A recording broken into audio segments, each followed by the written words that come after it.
Donc, la thématique de ce soir, c'est les ressources humaines et les obligations de l'employeur. C'est une thématique qu'on a ciblée dès le début de saison parce qu'elle nous paraissait importante pour vous, club de tennis, et pour vous, président d'association de club de tennis, puisqu'on sait qu'on est une des disciplines où il y a le plus de contrats de travail et le plus d'emplois. Et donc effectivement, toutes les notions de ressources humaines et toutes les notions d'obligation de l'employeur nous paraissent effectivement très importantes pour vous en termes de connaissances. Donc, par rapport à ça, on a fait appel à des compétences extérieures ce soir pour vous présenter cette thématique. Donc, les deux personnes qui vont intervenir ce soir sont des intervenantes, à savoir Déborah Tessy, qui est donc chargée de mission emploi au niveau du comité régional olympique et sportif. Alors, pour certains d'entre vous, vous la connaissez peut-être déjà, puisque elle fait partie du réseau de compétences qui intervient dans les projets Capasso. Donc, c'est une des personnes référentes au niveau de la région qui regarde vos dossiers, qui étudie vos dossiers et qui nous fait les bonnes remarques justement d'ajustement avant qu'elles soient envoyées au conseil régional. Donc voilà, et puis la deuxième personne, c'est Marianne Toureau, qui est responsable, elle, de la formation, également au niveau du Conseil régional olympique et sportif, et qui donc va, de par ses compétences en termes de formation et d'emploi, va nous faire part et nous détailler les différents sujets que l'on va aborder ce soir. Donc, écoutez, mesdames, je vous propose de vous laisser la main et de présenter donc l'ordre du jour de cette visio. Et puis, encore une fois, pour tous les personnes connectées, donc n'hésitez pas à poser vos questions sur le chat ou à lever la main pour interagir tout au long de la présentation. C'est à vous, mesdames. Donc, merci. Donc, le programme de ce soir, nous allons voir donc les différents contrats de travail, la classification des salariés, l'entretien annuel et l'entretien professionnel et la médecine du travail. Donc, pour commencer, on va faire un petit sondage. Donc, la première question, donc, comme vous a dit Sébastien, vous pourrez répondre dans le chat. Donc, combien existe-t-il de types de contrats de travail? Donc, je vous laisse quelques secondes pour répondre dans le chat. Donc, 2, 5, 7.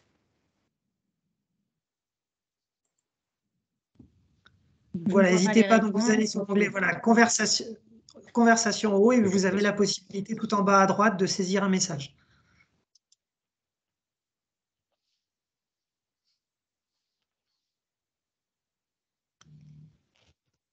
Alors, une majorité de personnes de 5. Donc, il y en a 7. On verra plus tard lesquels types sont derrière. Deuxième question, la classification des salariés dépend de leur diplôme. Donc, oui ou non?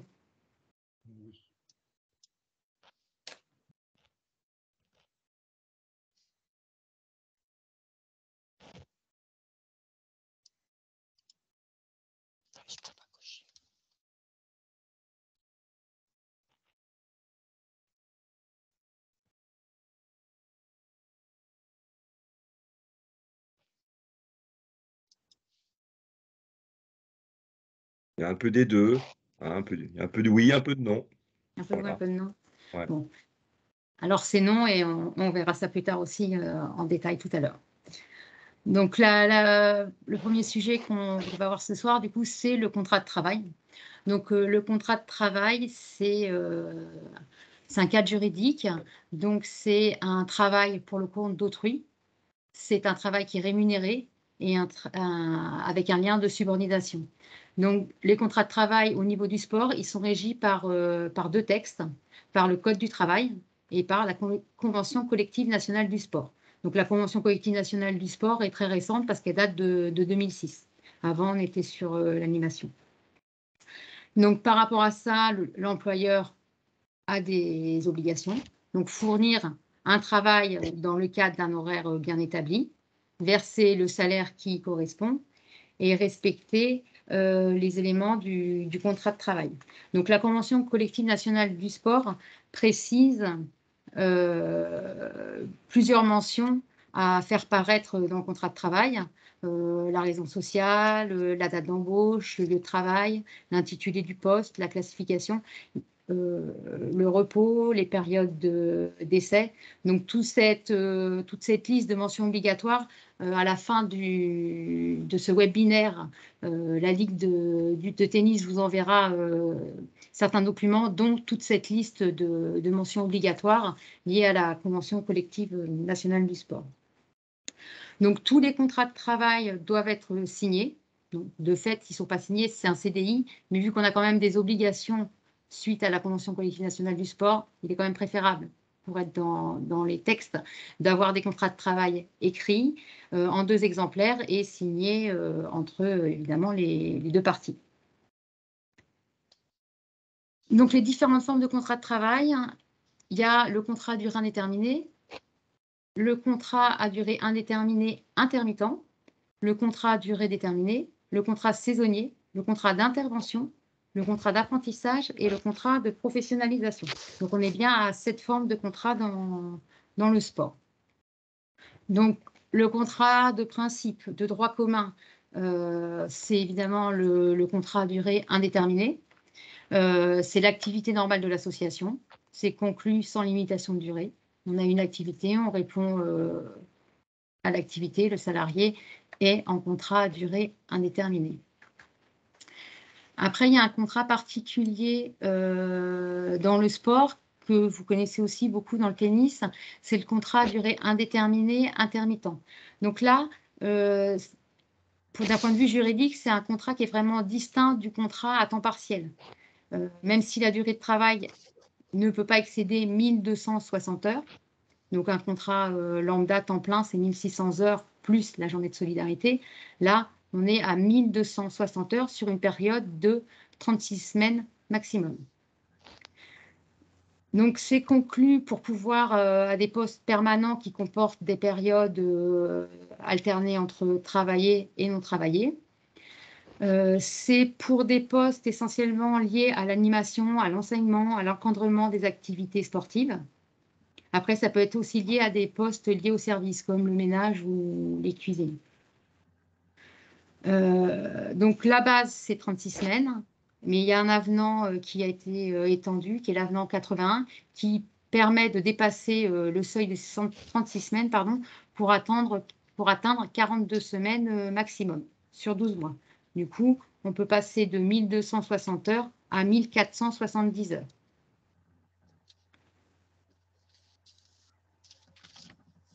Le troisième contrat, qui est le contrat à durée déterminée, là, c'est un contrat d'exception. Les salariés qui vont pourvoir un contrat ne peuvent pas normalement avoir pour objet de pourvoir à des emplois durables liés à l'activité normale de l'association. Ça va être pour une hausse d'activité temporaire, on va avoir recours à un CDD. Pour un remplacement d'un congé maternité ou d'un maladie de longue durée, on peut avoir recours à un CDD, mais normalement pas pour exercer l'activité même de l'association. Et la durée ne peut pas excéder 18 mois, avec les renouvellements compris.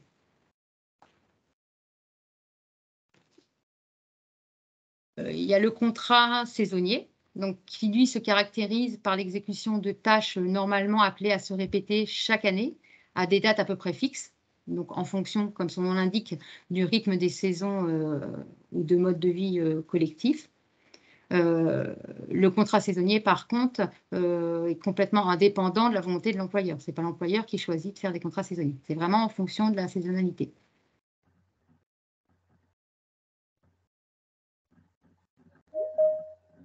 Contrat spécifique aussi vraiment au sport, c'est les contrats d'intervention. Donc là, c'est un CDD, mais qui est spécifique pour l'organisation de compétitions ou de manifestations sportives nationales ou internationales. Et donc, la durée du contrat, là, va être vraiment dans la limite du temps de cette manifestation. Donc, un peu de préparation avant, la manifestation et puis la fin de l'organisation. Mais c'est vraiment le contrat et celle de la durée de l'événement organisé. Et après, les derniers contrats, donc c'est les contrats d'apprentissage et les contrats de professionnalisation. Là, c'est donc des contrats qui alternent des périodes d'emploi et des périodes de formation. vous avez tout ce panel de contrats de travail qui sont disponibles.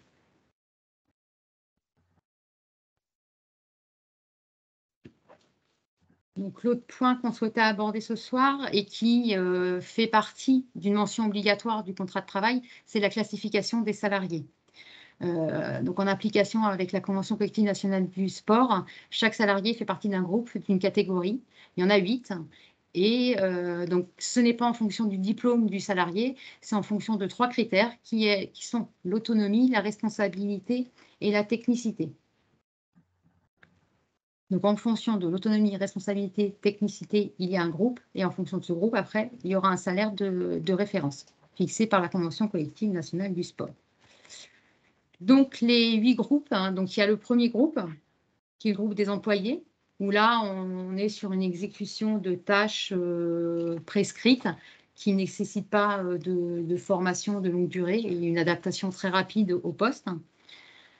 Après, il y a le groupe 2 qui est aussi employé, mais avec une formation préalable à l'adaptation à l'emploi. Après, il y a le groupe 3 qui est qui sont pour des métiers plutôt de techniciens, où là, il y a une exécution d'un ensemble de tâches avec des responsabilités techniques, un savoir-faire technique spécialisé. Il y a un deuxième et troisième niveau dans les techniciens qui sont le groupe 4 et le groupe 5. Donc là, avec vraiment la prise en charge d'une mission, avec un ensemble de tâches où on a une certaine délégation et où on a aussi toute la conception des moyens. Et après, on passe sur des groupes cadres 6 et 7, où là, on a vraiment plus une délégation, où on a des projets, où on peut avoir des personnes sous nous à diriger. Voilà. Donc, c'est vraiment, moins on a d'autonomie, plus on est dans les groupes 1, 2, 3, et plus on a des autonomies, et plus on exécute ces missions avec une autonomie et on les mène à bien, plus on passe dans des groupes de techniciens 3, 4 et 5. Si je peux faire un parallèle avec le tennis et les éducateurs sportifs, ils sont plus sur minimum du groupe 4. Voilà, au niveau de l'autonomie, ils rendent compte peut-être plus d'une manière périodique de leur mission et pas de manière journalière et régulière. Ouais, Déborah, je te rejoins complètement dans ce que tu viens de dire. D'une manière générale, nos enseignants professionnels, pour la plupart, sont dans le groupe 4, voire pour certains d'entre eux dans le groupe 5. Des directeurs sportifs de clubs peuvent être mis, eux, dans le groupe 6, en fonction de leur statut. Et puis, tout ce qui concerne les contrats liés au CQPET ou CQPMT, eux sont plutôt sur une classification en groupe 3 techniciens. Merci. Après, si on veut le détail de vraiment tous les groupes, avec vraiment les définitions et les repères de compétences, autonomie, responsabilité, technicité, tout est dans la convention collective nationale du sport, qui normalement doit être mise à disposition des salariés. Les salariés doivent savoir où ils peuvent retrouver la convention collective du sport, soit sur un lien sur un site internet, soit dans un endroit au gymnase ou au siège social de l'association. Je vais passer la main à ma collègue.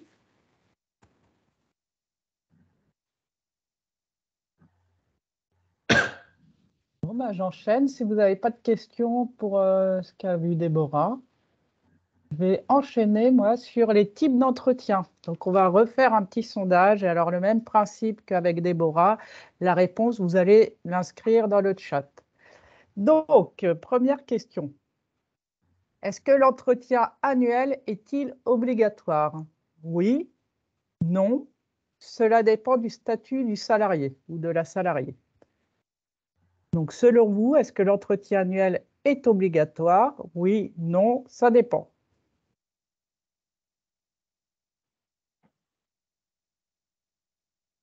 Alors, il y a une majorité de oui. De oui. Ah oui, excuse-moi, Sébastien. Ouais. Non, aucun problème. Majorité de oui. D'accord. Et alors moi, je vais être pas sympa, parce que je ne vais pas vous donner la réponse tout de suite.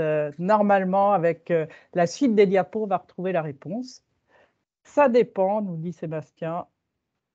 Et deuxième question, est-ce que l'entretien annuel et l'entretien professionnel, est-ce que ce sont les mêmes entretiens? Oui, non. En fait, c'est le même entretien, mais qui s'appelle différemment, ou c'est vraiment deux entretiens différents? L'entretien annuel et l'entretien professionnel sont-ils identiques? Oui, non.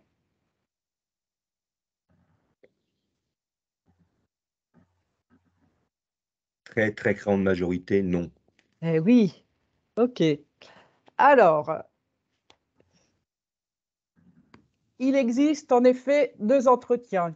Un entretien qui s'appelle l'entretien annuel et un deuxième entretien qui est l'entretien professionnel. Alors, j'ai marqué, ils participent tous les deux à la gestion des compétences des salariés, mais de façon un peu différente. Sur l'entretien annuel, ce qu'il faut retenir, c'est qu'il est en fait obligatoire dans le Code du travail pour une catégorie de personnes, à savoir les cadres, ceux qui sont en forfait jour. Donc, c'est ceux qui sont catégorie 6-7, c'est ça, Déborah? Oui, c'est ça.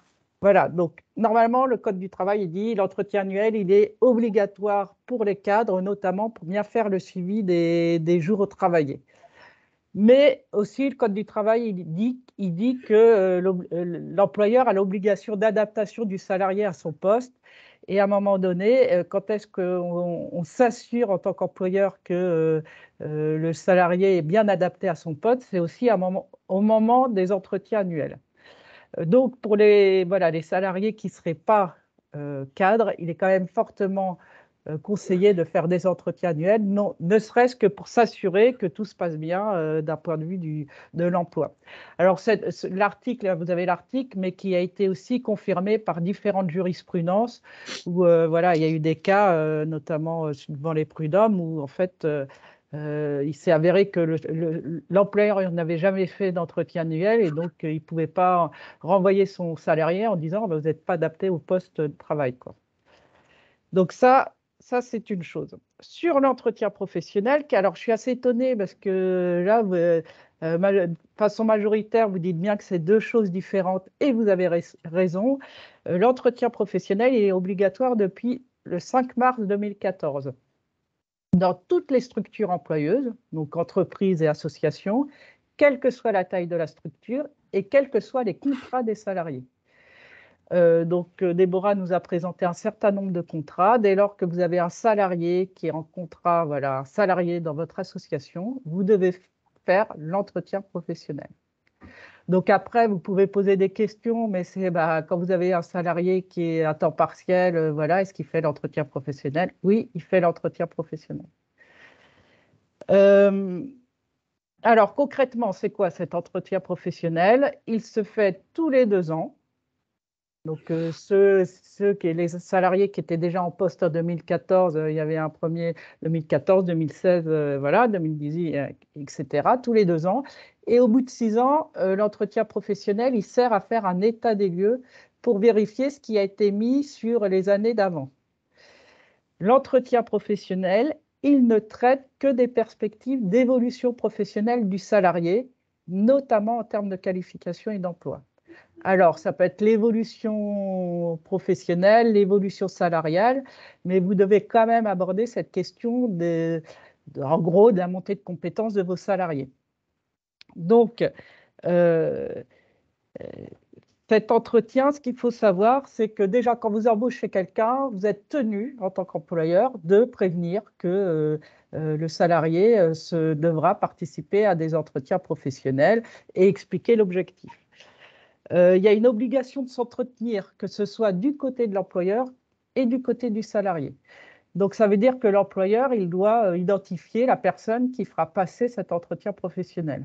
Alors, souvent, ça peut être le président ou le secrétaire général, mais pas forcément.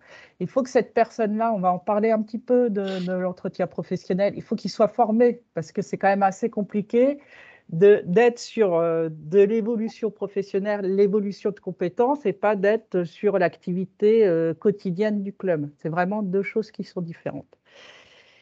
Et pour le coup, le salarié, il est obligé de se présenter à l'entretien professionnel. L'entretien professionnel, il se fait sur le temps de travail. C'est du temps de travail.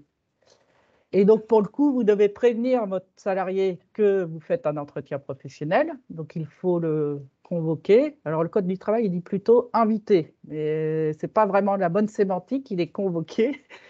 Et donc, il est convoqué, il faut lui donner aussi les moyens de préparer l'entretien professionnel. Parce que si l'entretien professionnel il n'est ni préparé du côté salarié, ni du côté employeur, ça peut être un peu compliqué. Donc voilà, et alors il y a une autre obligation concernant l'entretien professionnel pour l'employeur, donc c'est la diapo d'après, voilà, l'employeur il est tenu d'informer, alors de parler l'entretien professionnel de l'évolution professionnelle, des actions de formation et compagnie, et il faut qu'il y ait un temps où l'employeur explique ce que c'est le CPF, le compte personnel de formation. S'assurer, parce que c'était l'ancien DIF, alors ça date d'un petit peu, mais tout le monde n'est pas à jour, que le CPF est activé. Il faut parler du CEP, le Conseil en évolution professionnelle. Donc c'est aussi assez récent, ce Conseil en évolution professionnelle. C'est un dispositif que peut mobiliser tous les salariés de façon gratuite pour notamment travailler son évolution professionnelle. Aujourd'hui, il y a un certain nombre d'organismes qui sont identifiés pour faire le CEP. Vous avez les organismes étatiques, on va dire Pôle emploi, l'APEC, Cap emploi, les missions locales, voilà. Et puis, vous avez des organismes régionaux privés.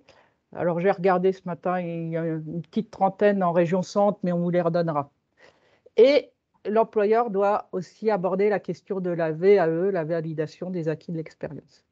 Donc ça, c'est voilà, un des points importants à aborder lors de l'entretien. L'entretien professionnel, il faut qu'il y ait une trace, parce que comme c'est une obligation de la part de l'employeur, si vous n'avez pas de trace que cet entretien a eu lieu, bah, au moment s'il y a un conflit, bah, vous n'avez pas de preuve à apporter. Donc la trace traditionnelle, c'est le compte-rendu signé des deux parties. Et puis, ça pourrait être la convocation, quand vous les convoquez à l'entretien professionnel. Comme je vous disais, il faut voilà, des grilles et de préparation pour l'employeur parce qu'il doit réfléchir sur son projet associatif et quelle est l'évolution de son projet associatif. Et le salarié doit aussi travailler sur son projet professionnel. Donc, il y a des ressources qui existent aujourd'hui, qui sont les ressources de l'ABDAS, qui est l'opérateur de compétences du mouvement sportif, et des ressources voilà, en fait, on a adapté des grilles d'entretien au mouvement sportif, donc que vous retrouverez sur notre boîte à outils, mais on vous remettra pareil tout ça dans l'email après qu'on vous enverra. Alors, j'ai mis une petite chose sur le webinaire qu'on fait en lien avec l'ABDA sur tout ce qui est le financement des formations professionnelles, parce que quand vous aurez voilà, identifié un projet professionnel, vous avez possibilité de faire financer ce projet professionnel via les financements de l'ABDAS. Donc, il y a un webinaire, il y a écrit le 31 mars, mais en fait, ce n'est pas le 31 mars, on a été obligé de modifier les dates, mais on vous les redonnera aussi. Est-ce que vous avez des questions? Donc, vraiment 2 entretiens différents et puis 2 temps différents. Dans la logique, on devrait faire un jour l'entretien annuel ou un jour l'entretien professionnel. Dans la pratique, en fait, vous prenez le thé ou le café entre les 2 entretiens. Est-ce que vous avez des questions? La difficulté, je pense, c'est pour les progressions professionnelles de définir comment un moniteur dans un club peut avoir une progression, voilà. Ouais. Alors qu'il n'y a pas beaucoup de latitude pour qu'il y ait une progression. Alors, cette progression professionnelle, elle pourrait se traduire soit par une diversification un peu de l'emploi, voilà, ou un peu une évolution salariale, mais ça ne pourrait pas être que ça. Et il faut que ça se traduise aussi par la montée en compétences, vous voyez, c'est-à-dire que durant les 6 ans, là, parce qu'on vous a dit, là, c'est tous les 2 ans et au bout de 6 ans, vous faites un état des lieux, durant les 6 ans, votre salarié, il doit avoir bénéficié de formation.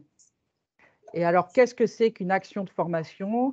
Voilà, pareil, ça a été un petit peu modifié, ça, avec les différentes lois. C'est toute action qui concourt au développement des compétences. Donc, si ça pourrait être un parcours, mais si l'action de formation, elle se réduit à un webinaire de 2 heures sur les 6 ans, je ne suis pas sûre que ça concourt au développement de compétences. N'hésitez pas à lever la main, hein, Mhm. si vous avez des questions à poser. J'en profite pour dire qu'effectivement, cette histoire de formation, c'est une notion qui est très, très importante, notamment pour nos enseignants diplômés d'État, puisque vous savez qu'à partir du moment où un enseignant possède son diplôme d'État, il peut enseigner contre rémunération tout au long de sa carrière sans avoir forcément de la formation obligatoire. Mais néanmoins, il nous paraît logique de pouvoir leur proposer des formations continues justement pour pouvoir améliorer leurs compétences dans certains domaines, pour pouvoir se recycler dans d'autres domaines.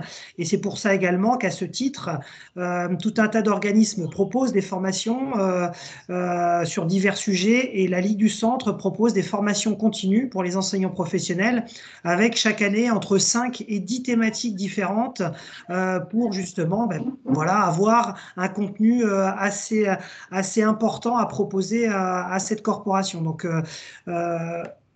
vous cotisez en tant qu'employeur à l'AFDAS et ça me paraît vraiment important que vous teniez compte de ce côté formation continue, de proposer une formation continue à vos enseignants pour qu'ils puissent voilà, améliorer, monter en compétences. Et là, on fait partie vraiment de l'amélioration et de la montée en compétences de nos salariés. Après, j'ai l'impression quand même que là, au regard des réponses, que déjà l'entretien professionnel, il est peut-être mené déjà massivement dans les clubs, là, parce qu'on voit bien que vous faites déjà bien la différence entre les deux entretiens, ce qui n'est pas toujours le cas en fait, hein.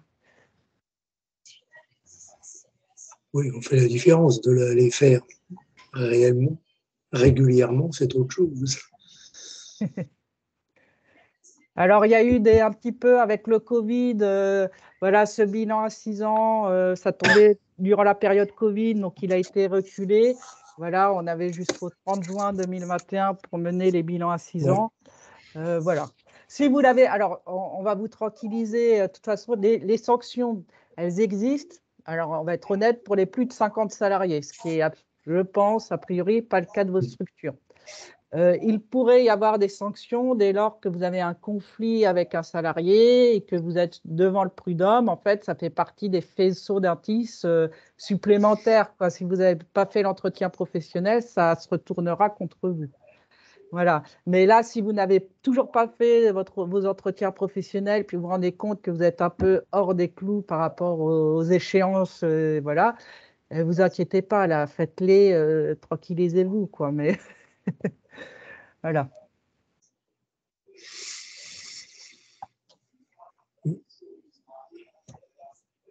Pas de questions?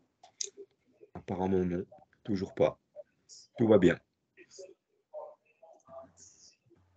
Si, une question. Oui, bonjour, Delphine Rotsonnet. J'ai une question en fait pour si un de nos enseignants a plusieurs employeurs, lequel doit faire l'entretien professionnel?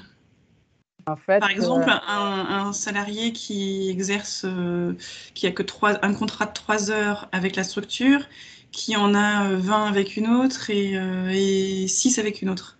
alors, on parle bien de salariés, hein, pas Oui, tout à fait. d'auto-entrepreneurs. Non, de salariés. Et ben, dans la logique, ce que dit le Code du travail, c'est que chaque employeur, donc en gros, s'il a 3 employeurs, il va se payer 3 entretiens professionnels. Mais dans la philosophie de la loi, normalement, les entretiens professionnels seraient un peu différents puisque chaque employeur a peut-être un projet associatif différent. Et puis, voilà, voit que peut-être l'employeur 1, il faudra qu'ils vont développer le sport santé, l'employeur 2, le sport, je ne sais pas quoi, pour les seniors. Ah, vous voyez. Bon, je sais que moi, je vous dis que le Code du travail, que, voilà, la théorie, hein. D'accord, merci, c'est clair.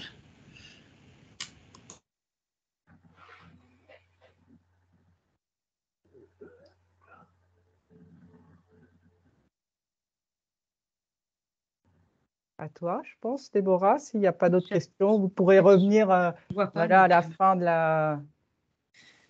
Alors, juste si je vais intervenir par rapport à toutes ces notions d'entretien, toutes ces notions de contrat de travail et tout, sachez que actuellement, au niveau de la fédération, il y a un gros travail qui est fait avec une charte de l'enseignant qui est en train d'être sortie. Alors, on vous en parle pas trop ce soir parce que c'est quelque chose de tout nouveau, mais vous allez en entendre parler assez rapidement avec vos organes de proximité, à savoir les comités départementaux. Dans ces chartes de l'enseignant, il va y avoir des documents qui vont vous être mis à disposition, une boîte à outils supplémentaire qui va se rajouter à ce que vient de vous proposer Marianne en termes de ressources avec l'AFDAS et avec le CROSS, à savoir des fiches de poste pour nos enseignants professionnels, pour nos directeurs sportifs, mais également des fiches types de suivi d'entretien annuel. Donc, encore une fois, voilà, c'est dans les tuyaux, ça arrive et vous allez être informé rapidement par vos organes de proximité.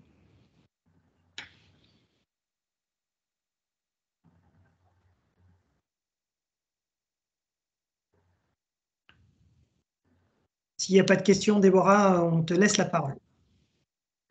Alors, j'enchaîne. Pardon, j'ai fait quelque chose qu'il ne me fallait pas. Non.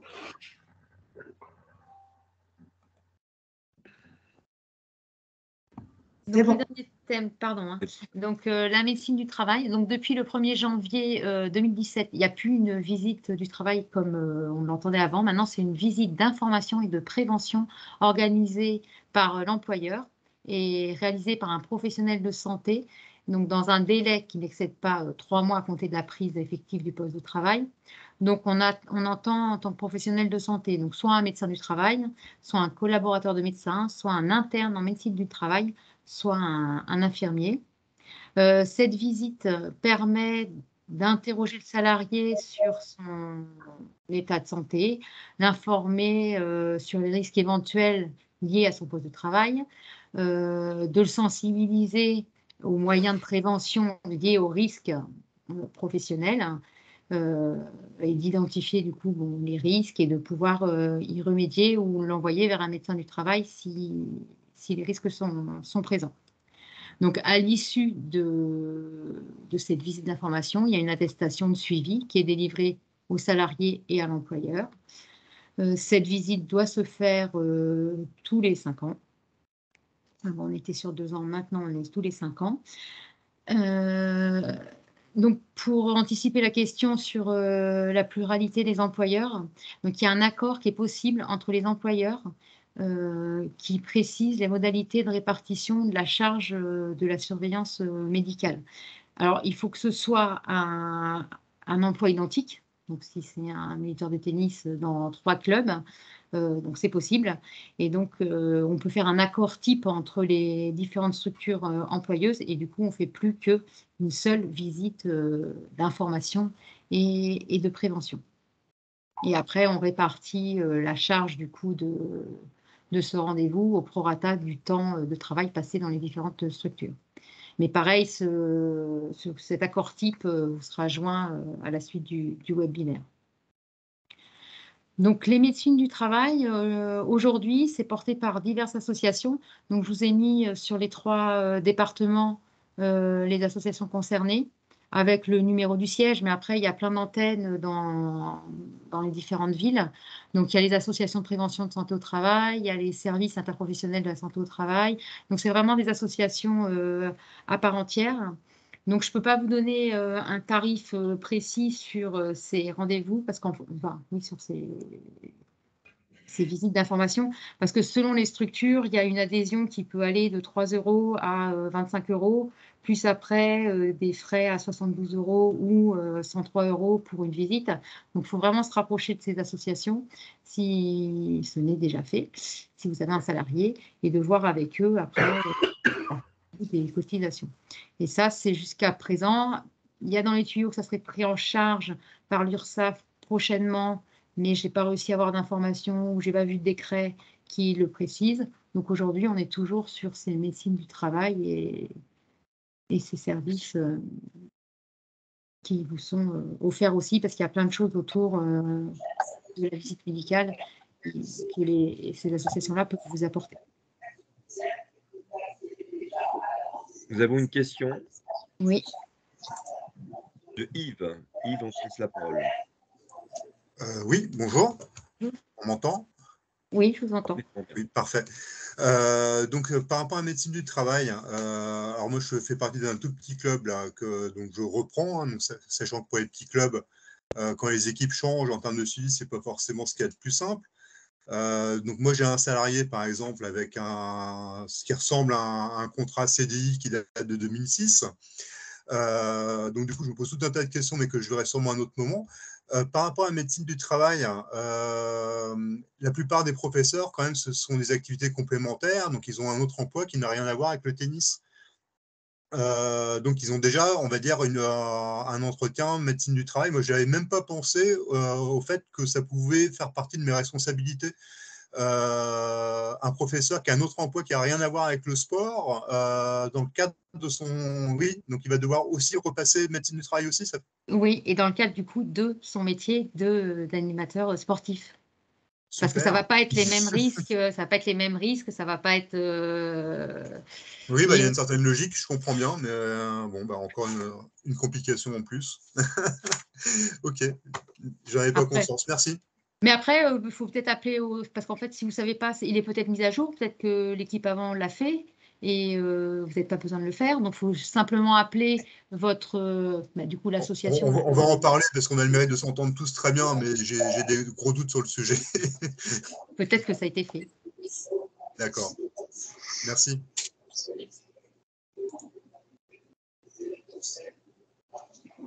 Je ne vois pas s'il y a d'autres questions. Pour l'instant, Déborah, pas de questions. Oui, excusez-moi, David. Moi, c'est pas une question. En fait, là, j'ai pas le document avec moi, mais je vais quand même en parler. Moi, j'ai mon comptable qui m'a demandé de faire qui m'a donné un lien pour faire une déclaration au niveau de la médecine du travail sur les risques. C'était une obligation en fait avant une certaine date, et je devais faire une déclaration donc sur Internet pour déclarer les risques qui sont liés à l'activité, donc à notre activité et à nos employés. Alors, une déclaration ou parce que ce que doit faire aussi normalement les associations, c'est un document unique d'évaluation des risques professionnels. Oui, c'est ça. DERP. Oui, c'est ça. Alors ça, c'est pas envoyé normalement à la médecine du travail. C'est à faire, à afficher ou à porter à la connaissance des salariés. Donc on liste en gros les risques professionnels. On essaye de trouver des solutions pour y répondre. Et c'est pas lié en fait à tout. Après, s'il y a un accident, ils vont venir voir si vous l'avez fait et si vous avez essayé de résoudre le problème, s'il avait été noté, enfin souligné. Mais à ma connaissance, il n'y a pas d'obligation de l'envoyer à la médecine du travail. D'accord. Déborah, nous avons une question de Philippe. Je crois que oui. Ouais. Il y a une obligation à envoyer à la médecine du travail? Non. Pour compléter. Pardon. Qui est-ce qui parle là? Moi, c'est Jean-Luc Nouvet. Vas-y, Jean-Luc. On a eu une visite du CIHL qui m'a dit que c'était obligatoire. De leur donner. Donc, oui, on a rempli ensemble le document d'études de risque et ils sont venus après pour revérifier si tout ce qui était écrit dans l'étude de risque était conforme et apparemment c'est obligatoire. Alors, le document est obligatoire. Ça, oui. Le document, oui. Le document est obligatoire. Après, du coup, ils peuvent vous accompagner dans la rédaction de ce document. Ouais, c'est ce qu'ils ont fait. Voilà, mais après, je ne pense pas, mais je vais vérifier, qu'il soit obligatoire de leur donner. Ça, je pense qu'il n'y a pas d'obligation. Ah, je sais pas, enfin moi je leur ai donné, mais bon. Oui, bon, c'est très bien. Au moins, ils ont vu que vous avez fait la démarche et vous l'avez fait, c'est très bien. En plus, accompagner, c'est encore mieux. Donc voilà, le document est obligatoire, il doit être fait. Il y a des organismes qui peuvent vous aider à le mettre en place. Mais après, il doit être affiché dans vos locaux ou transmis aux salariés.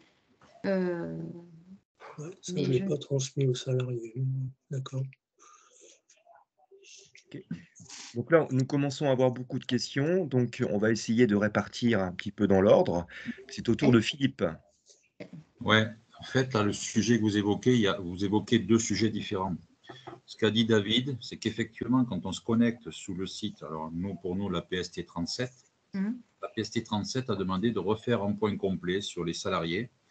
Et c'était des onglets différents à renseigner. Et dans un des onglets, effectivement, il y a un balayage de tous les risques éventuels qu'on peut rencontrer eu égard à l'activité de chacun de nos salariés. Et notamment, il pose la question, est-ce que vous avez un DUR ou pas? Et effectivement, la question du DUR est indépendante de la démarche qui a été entamée par les médecins du travail qui, elle, demande un état des lieux à la fois des salariés et des activités de ces salariés sur des risques classiques, travail à la chaleur, travail en hauteur, etc., qui appartiennent effectivement à la grille d'exploitation d'un document unique d'évaluation des risques. C'est clair, mais ce sont bien deux choses qu'a dit David tout à l'heure. C'est vrai qu'on l'a renseigné. Et d'ailleurs, le dernier onglet, c'est combien vous allez payer. Voilà. Aujourd'hui, on paye de manière importante. Quand on voit qu'on a uniquement une visite médicale tous les 5 ans, on est à peu près à entre 200 et 250 € pour 2 salariés à payer à l'année à la PST 37. On ne paye pas que les visites médicales. Non, il y a les frais d'adhésion a priori chez vous à 140 € ou 88. Je trouve ça hors de prix, quoi. Donc, je trouve ça hors de prix par rapport à la prestation qui est faite par la médecine du travail. Et donc, c'est pour ça qu'a priori, il doit y avoir une uniformisation qui va arriver parce qu'il y a des deltas différents entre les départements, entre les associations qui prennent en charge la médecine du travail. Et donc, il y a sûrement une volonté de l'État d'uniformiser un peu ses coûts. Il faut le souhaiter. Il y avait une question, une main levée de Guillaume, mais qui s'est baissée. Mais Guillaume, si tu souhaites intervenir. Oui, du coup, oui, je confirmais effectivement pour moi travailler dans le domaine de la sécurité notamment. Et le DURP, effectivement, est bien obligatoire et à mettre à disposition des salariés, mais à ma connaissance, pas à fournir à la médecine du travail, qui peut par contre nous assister évidemment et nous aider dans la mise en place de ce document. C'est quelque chose d'assez lourd dans le domaine professionnel. Bon, allez, là, ça peut être réduit effectivement pour l'activité d'un moniteur, par exemple, évidemment, il va y avoir 10 000 lignes, mais c'est un document assez lourd et il faut se pencher dessus quand même pour le réaliser. Ouais. C'est pas anodin. Après, effectivement, je ne sais pas ce qu'il y avait au niveau...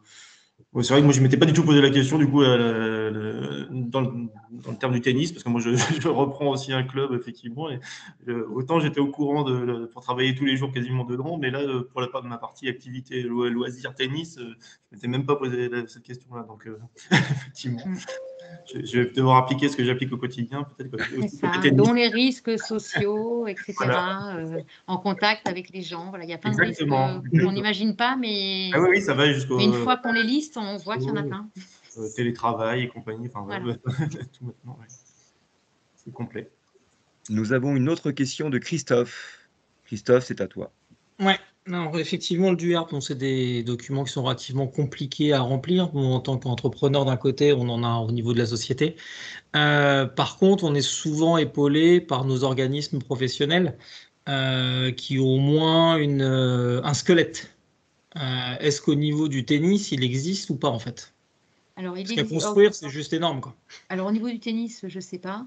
Au niveau du sport, oui, on verra que après, petite diapo là sur le Cosmos, qui est votre syndicat employeur et auquel vous êtes adhérent avec une adhésion collective. Sébastien complétera peut-être ce que je vais dire. Mais donc, le Cosmos a un outil de document unique d'évaluation des risques. Et nous en avons aussi au CROSS qui ont été faits aussi par Quorum. Donc, il y a des trames qui existent pour le sport. Mais après, pour la fédération de tennis, je ne sais pas exactement si... Non, mais si déjà il y a une trame qui existe, ça sera déjà plus facile. Voilà, le Cosmos en a fait une, Quorum en a fait une aussi adaptée au sport. Mais la ligue de tennis, la fédé de tennis, je ne sais pas.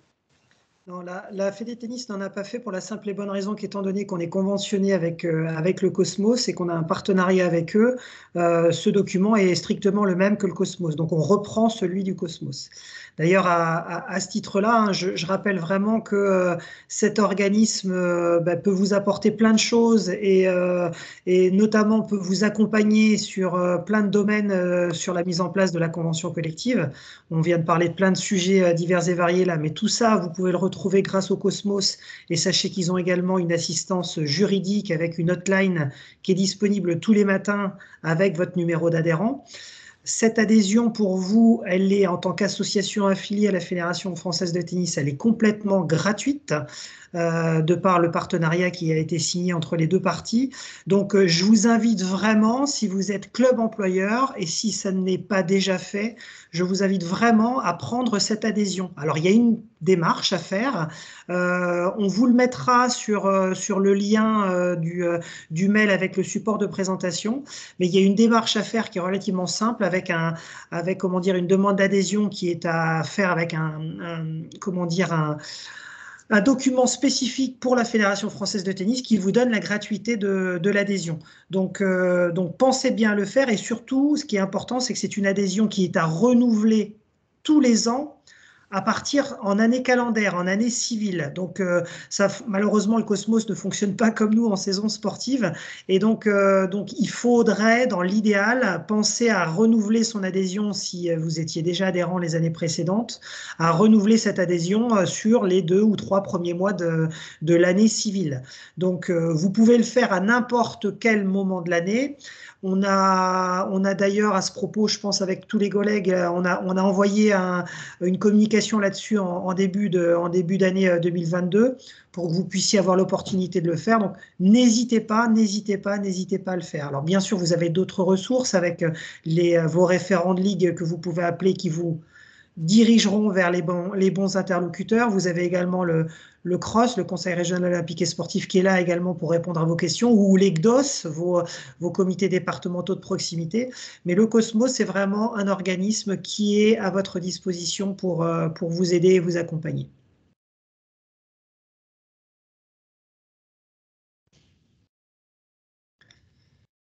D'autres questions ?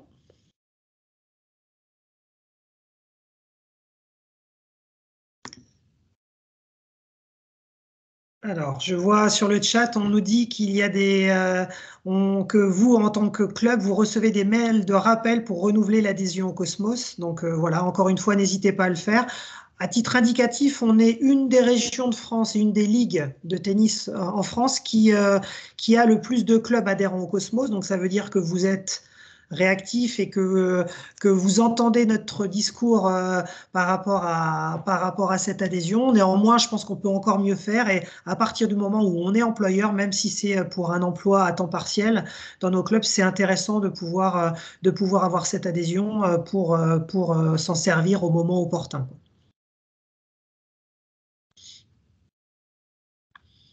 Y a-t-il d'autres questions ?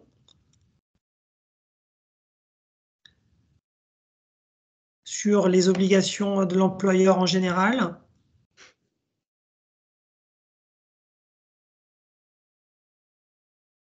Écoutez, s'il n'y a pas d'autres questions, on va finir la visio par vous rappeler les dates importantes de nos rendez-vous du dirigeant. Donc, à savoir notre 4e rendez-vous qui aura lieu en mai, qui sera sur la thématique du projet associatif, reprendre un petit peu les fondamentaux concernant la création, le développement et le suivi d'un projet associatif, qui est pour moi la base d'une association, qu'elle soit sportive ou autre, la base d'une association pour pouvoir évoluer dans le temps. Donc, on vous proposera cette visio donc, sur le même format, webinaire en mai. Et puis, on va rajouter alors, une réunion d'information qui va arriver assez rapidement dans une quinzaine de jours, normalement le 12 avril prochain, sur la thématique du tennis santé.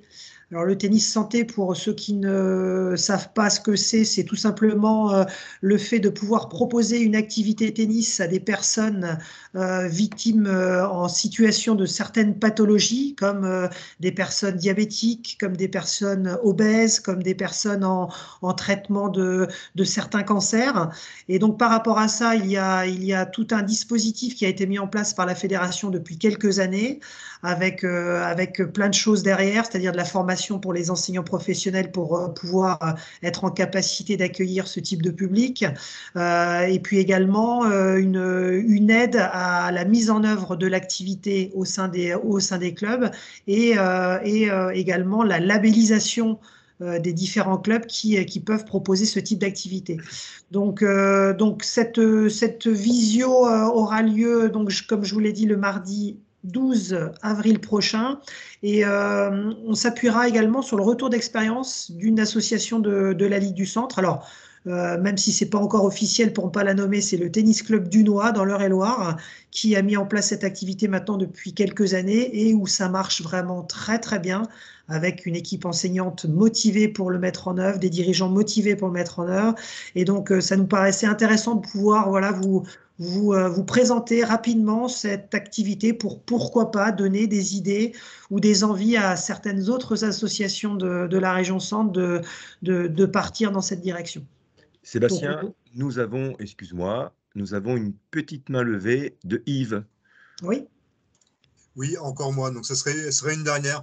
En fait, j'aurais tout un tas de questions et j'ai encore en avoir d'autres à venir, mais qui vont être vraiment très spécifiques par rapport à la situation de mon club, qui, je peux, après cette réunion, dans les jours qui viennent, appeler pour en parler de manière assez personnelle. Alors, Yves, je pense que tu peux directement m'appeler. Donc, ouais, Fabien. Ok, Fabien. Rendez-vous voilà. est pris. Ça marche. Merci. Alors, même chose, que je complète les propos de Fabien. N'hésitez pas si suite à cette présentation, si vous avez d'autres sujets qui reviennent, voilà, encore une fois, il y a le Cosmos, vous le savez si vous êtes adhérent, mais si vous n'êtes pas encore adhérent au Cosmos et le temps de faire les démarches, n'hésitez pas à revenir vers nous, l'équipe régionale de développement, que ce soit Fabien, que ce soit Muriel ou moi-même, on essaiera de vous apporter les réponses ou de vous mettre en relation avec les bons interlocuteurs pour que vous puissiez avancer dans vos différentes interrogations. Merci. Ok. Il reste une question de Yves, non, peut-être? Non, Yves a déjà levé la main. Voilà. Ah, pardon. Moi, David, j'ai une petite question. Excusez-moi, je vais en profiter. Mon frère. Je voudrais savoir, en fait, si vous avez une liste des documents qu'il faudrait mettre à disposition des salariés et une liste des documents qui sont à afficher, en fait, que l'on est obligé d'afficher pour information et tous les documents qu'il faudrait mettre à disposition, en fait. Oui, nous on a. Je ne sais pas si le tennis a, mais nous, on a. Écoutez, si le cross a, c'est parfait. Donc, on essaiera de vous mettre tout ça dans la boîte à outils qui vous sera proposée avec le retour de ce webinaire. Eh ben, merci. Bien, écoutez, on va vous remercier d'avoir pris le temps de nous écouter. Un grand merci à nos intervenantes du CROSS, à Déborah et à Marianne pour avoir pris un peu de temps pour nous présenter ce domaine qui est assez complexe, on le sait pour tout le monde, qui n'est pas simple. Le rôle d'employeur dans un club n'est pas quelque chose de très simple aujourd'hui, mais en tout cas, écoutez, on vous remercie encore une fois d'y assister et puis on se tient à votre disposition pour tout renseignement complémentaire. On va essayer de vous envoyer très rapidement le support de présentation et puis la boîte à outils dans les jours à venir. En tout cas, je vous souhaite à toutes et à tous une bonne soirée et puis je vous dis à très bientôt, peut-être sur un terrain de tennis. Au revoir à tous. Okay. Merci, au revoir. Merci à tous. Bonne soirée. Merci, bonsoir. Merci beaucoup. Merci, bonne soirée.